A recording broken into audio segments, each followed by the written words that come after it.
Consideration is in the name of Deputy James Lawless, who wishes to discuss the construction progress of two post-primary schools on the Maynooth campus. Deputy Lawless. Thank you, Can Corla, Minister. Minister, the town of Maynooth has experienced rapid growth in the last 20 years and more as a primary commuter town in North Kildare, such that the school-going population at secondary level has multiplied in that time, so that the demand now extends to 2,000 secondary school-going children. In this context, in 2009, an application was made for an extension of the then secondary school Maynooth post-primary. Unfortunately, at that point, a very sorry saga unfolds. A decision was made after that application for an extension that rather than extend, a new school was to be built, and also that a new school was to commence enrolling in the town. Maynooth Community College was announced in 2012 and commenced enrolling in 2014. The decision to proceed with these two schools as a new building, two new school buildings on the Moyglare Road in Maynooth, was made and the process began. Unfortunately, even after those decisions were made, the process was fraught with delay. After painstakingly getting through 2014 to 2012, the decision to open Maynooth Community College, to 2014 to begin enrolment, to 2016, when finally the tender issued, a problem arose with the tender at that point. And indeed, one of the first meetings that I attended shortly after being elected to this House was a meeting with you, Minister, then with the parents and the school staff of Maynooth Education Campus to discuss that tender issue at that time. That tender was sent out to be revised, to be sent back to the drawing board, and a new tender was drawn up and awarded to Salmon Construction in 2017. I was happy to join the Minister and other ROCS members of Casanisha, Carroll and the local parent groups and school staff at the turning of the sod in 2017, and it appeared at last things were moving on again for Maynooth Educational Campus. Disaster struck last month when the Salmon Group announced that it was going into liquidation. Of course, our sympathies are with the 200 workers from that group, many of whom are local to Kildare and Meath, and with the company as a whole. The company had been in examinership for some months. This leaves us now with a situation where work on the site has ground to a halt.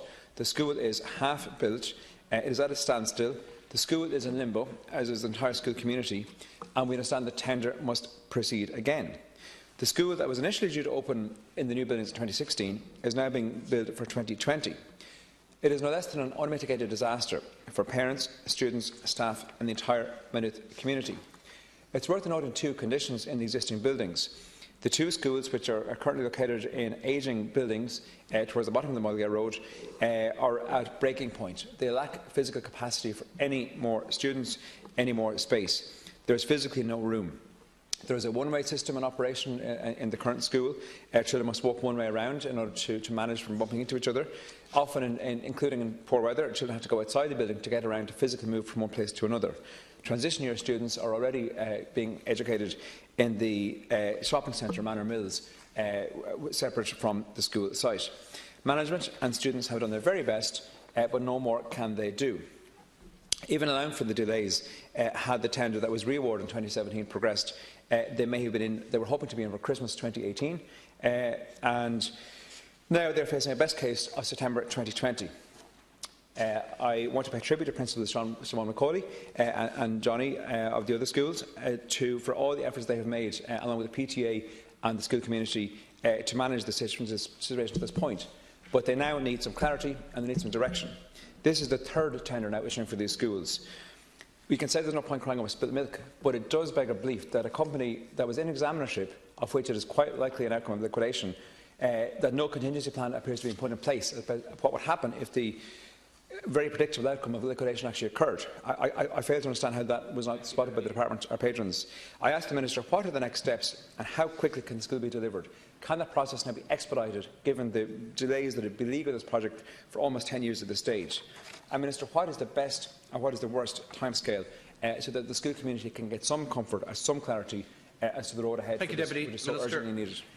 First of all, I'd like to thank Deputy Lawless for raising this issue. I think clearly this is a very disappointing state of affairs. I don't think anyone could have anticipated that we would find salmon going into liquidation. But that is the situation where we find ourselves, and I can tell you that we have taken immediate steps to get this project back on track. Unfortunately, the implications of a change of contractor in this situation are serious, and I don't want to understate the amount of work that has to be done, because I think the Deputy will understand that no builder would take over the project without the correct and detailed specifications, the schedule of works and drawings, and having certainty as to what will be carried out. And equally, the State has to have such certainty in relation to what it is tendering. So there is quite a bit of work that has to be done, and I've briefly summarised it there in the statement that I've outlined, where surveys have to be completed and works need to be undertaken. This leads to an identification of the works remaining to be carried out by a new contractor, and that is a detailed amount of work. Then that's followed by revised drawings, together with the updated work schedules. Tender documents based on the revised work schedules and drawings are prepared, and the works are tendered to the market for a new contractor. I'd love to be able to tell the Deputy that this was simple and fast work. It has to be painstakingly and accurately done.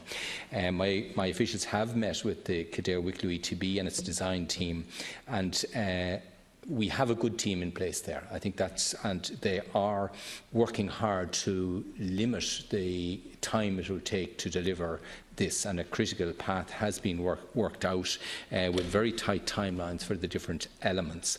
In order to speed things up, we have agreed that pre-qualification process for new contractors can be carried out while the survey work is being done, so that won't be a hold up.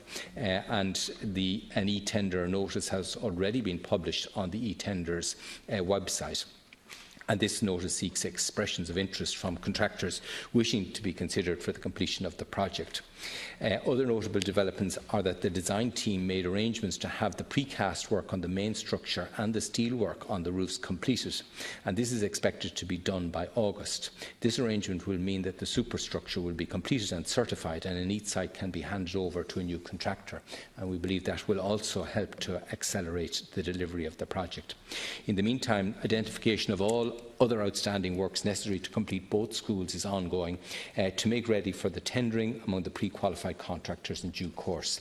The current works programme indicates a re-tendering of the project to pre-qualified contractors toward the end of this year, with the view to having a contractor back on site by the end of March 2019. My department has been closely liaising with the KWETB to develop matters to this extent, and will continue to liaise with Kildare Wicklow until the project is satisfactorily reaches completion. Officials are also working with KWETB to ensure the needs of the two schools in their existing accommodation are met until their new accommodation is available. So I know that this is a disappointment to people. It's an area of the country I know very well, and I was there, as Deputy Lawless said, when the site was opened, and the optimism that accompanied that. It is disappointing that we've had this setback, but I'm confident that the team we've in place will get this huge project back on track, the largest project, I think, ever undertaken by the state in its scale, 2,000 pupil places. So we will be endeavouring to get it back on track as quickly as possible. Thank you, Minister. Deputy Lawless. Thank you, Minister. Minister, we are still looking at what appears to be a two-year delay, and I'm going on figures sourced locally, because in your reply, and thank you for your reply, but you don't appear to have given a date or a detailed timeline in terms of the new build. And I appreciate that once bitten, twice shy. But I think we do need some kind of clarity, some kind of assurances as to what is the new time frame looking forward. We do so that parents, so the school communities, the school management can begin to plan and make the necessary arrangements. Also, what supports will be given by the department to the schools to manage through that, be it 18 months, be it 2 years, be it 3 years. What is the timeline, but what supports will be given so that they can manage the accommodation, which, as I say, is already in crisis.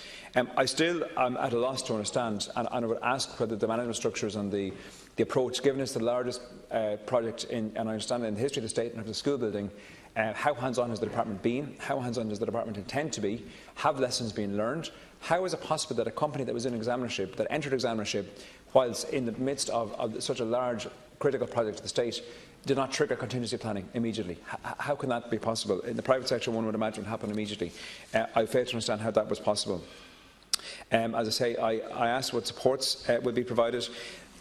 Fundamentally, more than anything, we need assurance. We need assurance given to the school community, to the town, to the students and to the parents that this will be taken in hand, that the Minister, you will be hands-on in managing this, that the department will take it under their remit in terms of ensuring that there are no further delays. After 10 years, third tenders, third time lucky, we cannot afford to slip again. And Minister, will you commit to meeting with interested parties as needed to give that assurances and to take a personal involvement in this project as it nears hopefully completion? Because those assurances, after 10 years of delay and disarray, are so badly needed and so important for the town of Maynooth. Thank you.